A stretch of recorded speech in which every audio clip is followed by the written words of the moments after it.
नमस्कार मैत्रिणींनो, शुभांगी रेसिपीजमध्ये आपले सर्वांचे स्वागत। आज आपण बनवणार आहे पावभाजी। त्यासाठी लागणारे साहित्य पाहून घेऊ।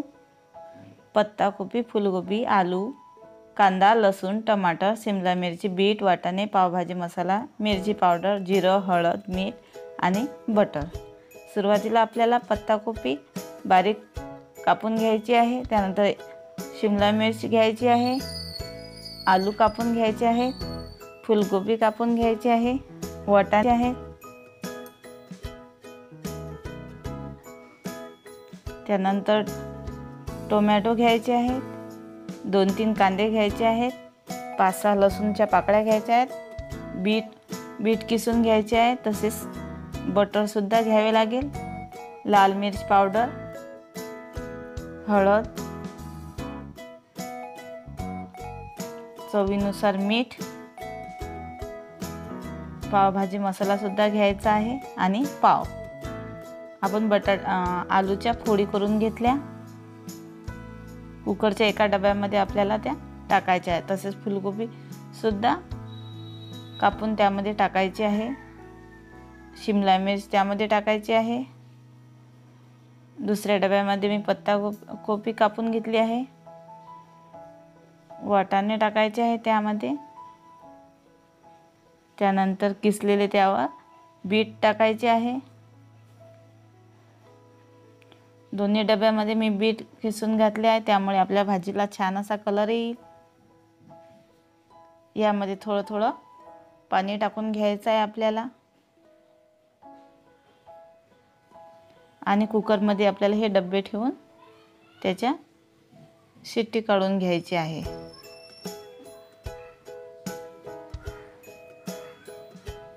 या भाजीस आपल्याला वाफवून घ्यायचे आहे। 1 ते 2 शिट्टी काढून घ्यायची आहे। भाज्या छान अशा शिजलेल्या आहेत।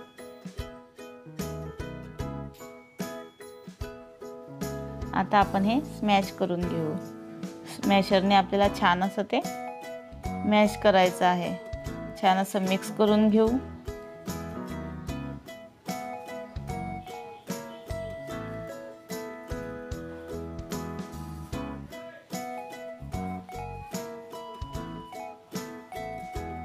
हे सर्व आपल्याला मिक्स करून घ्यायचं आहे।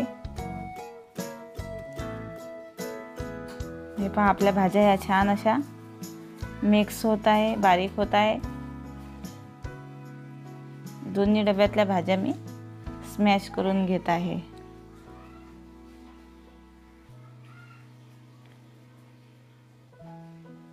आता आपल्याला गॅसवर कढई गरम करून घ्यायची आहे। त्यामध्ये मी बटर टाकत आहे। बटरमध्येच आपल्याला भाजीला फोडणी द्यायची आहे। 3 ते 4 चम्मच मी बटर घेतले आहे। बटर वितळल्यानंतर आपल्याला त्यामध्ये कांदा घालायचा आहे।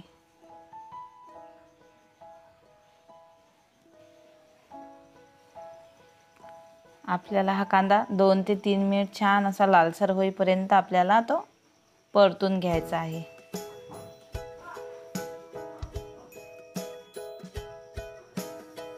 आता यामध्ये टोमॅटोचे तुकडे घालू। हे छान असे शिजेपर्यंत आपण त्याला परतून घेऊ। 3 ते 4 मिनिट आपल्याला हे टोमॅटो त्यामध्ये परतून घ्यायचे आहे। आता मी 2 चम्मच लाल मिरची पावडर टाकली आहे। तुम्ही तुमच्या आवश्यकतेनुसार घालू शकता। 1 चम्मच हळद घातली आहे। त्यानंतर पावभाजी मसाला घातला आहे। 2 चम्मच मी पावभाजी मसाला घातला आहे। आता हे छान असं आपण मिक्स करून घेऊ। आता यामध्ये आपण जे शिजवलेल्या भाज्या आहेत त्या यामध्ये घालू। ते सुद्धा मिक्स करून घेऊ।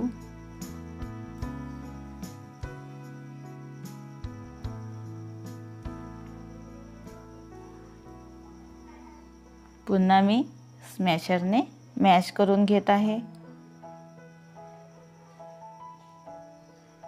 ह्या सर्व भाज्या आपल्याला छान अशा मॅश करायच्या आहेत। 2 ते 3 मिनिट मी ह्या भाज्या यामध्ये होऊ दिल्या। चवीनुसार आपल्याला त्यामध्ये मीठ घालायचे आहे। मी 1 चम्मच मीठ घातले आहे। आता यामध्ये आपण आवश्यकतेनुसार पाणी घालू।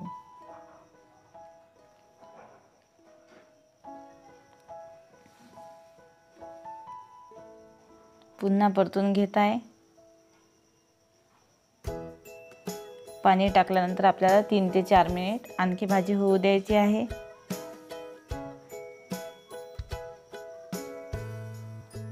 शेवटी आपल्याला त्यावर कोथिंबीर टाकायची आहे। ही आपली भाजी तयार झाली आहे। आता मी तव्यावर थोडंसं बटर टाकत आहे। थोडासा पावभाजी मसाला टाकत आहे। थोडंसं लाल मिर्च पावडर टाकली आणि त्यावर पुन्हा ही भाजी फ्राय करून घेत आहे। सर्व करताना आपण ती तव्यावर थोडीशी फ्राय करून घेऊ। त्यामुळे आपल्या भाजीला आणखी छान अशी चव येईल।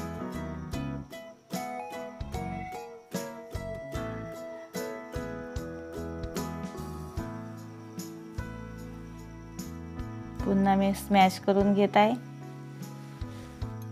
आता आपण ही भाजी ताटामध्ये काढून घेऊ आणि यावर आपल्याला आपले पाव भाजायचे आहे। पावचे मी 2 भाग करून घेत आहे।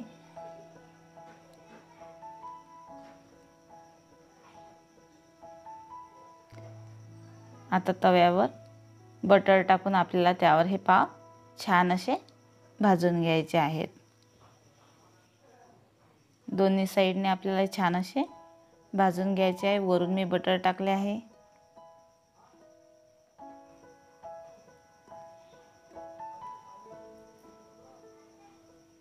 दोन्ही बाजूने छान असे ते भाजून घेतले आहे। पाव सुद्धा आपले तयार झाले आहेत। आता भाजी सोबत आपण ते सर्व करू। काकडी, कांदा, टोमॅटो, पाव आणि भाजी आपल्याला सर्व करायची आहे। खायला सुद्धा ही खूप टेस्टी लागते। लहानांपासून तर मोठ्यांपर्यंत सर्वांनाच ही पावभाजी नक्कीच आवडेल। तुम्ही सुद्धा घरी नक्कीच करून बघा। अशा साध्या व सोप्या नवनवीन रेसिपी पाहण्याकरता शुभांगी रेसिपी या चॅनलला लाईक आणि सबस्क्राईब जरूर करा।